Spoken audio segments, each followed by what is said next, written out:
Hey gang, it's Owen from Tommy Docks here, stepping you through another one of our frequently asked questions. Today we're going to cover determining your pipe length and the type of basin that you're going to need for your dock.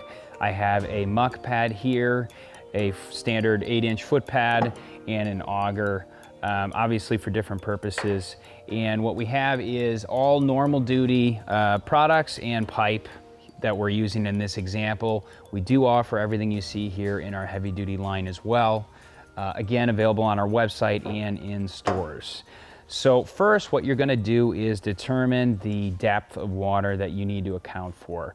If you're not familiar with the dock, or it's a new home, let's say, we can step you through a standard process, which would be 4, 6, and 8 foot pipe as you enter the water.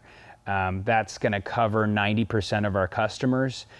For those of you that know your water depths, obviously you have a head start, and that makes it much easier for this process. As far as length goes, when you add up your water depth, what we want to see is an additional 18 inches from the top of the water to the top of the deck. Of course, it can be 12 inches, it can be 24, it's really your preference. 18 inches is gonna be the standard height off the water for example, a pontoon boat for easy entry and exit.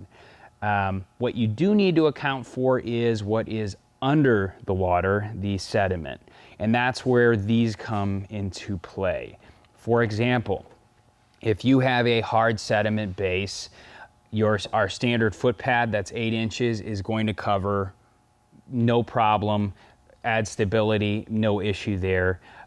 If you need something with a little bit more surface area because it's softer sediment, that's what our muck pad is designed for. It obviously spreads out and creates a much bigger surface area so that it doesn't continue to settle. If you're in an area where it's very, very soft sediment, also muck or just that really, really mucky soft sediment, that's where we recommend you use an auger. And I actually recommend you use it in conjunction with the foot pad. And the way that would work is you have your pipe, you slide the foot pad on the pipe. I actually already measured this, so what I do is I tighten it with a 9/16, and I've got a 9/16 speed wrench here. You can use a impact driver if that's easier, or just a standard wrench is fine as well. I measured 18 inches up on the pipe, and then I attach my auger.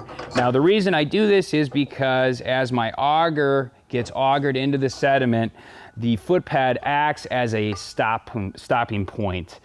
So as it gets into the ground, I've got a point where when I'm augering it, that I can feel that it's reached the foot pad, and it gives a really nice solid base, and it prevents future settling, and that's why I like to do it.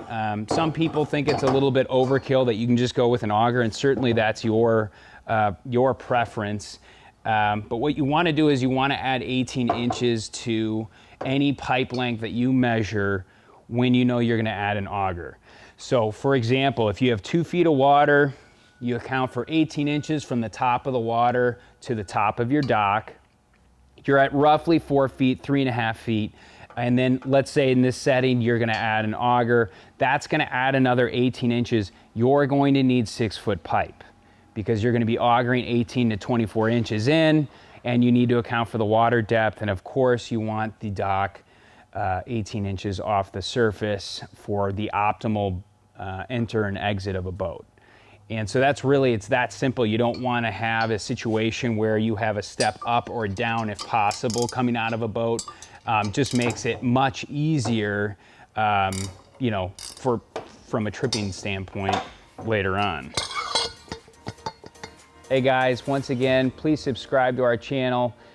This is where we're going to continue to put out content for lakeside living and DIY products. We want to make sure that you have the most up-to-date information on your DIY lakeside lifestyle. Thanks again.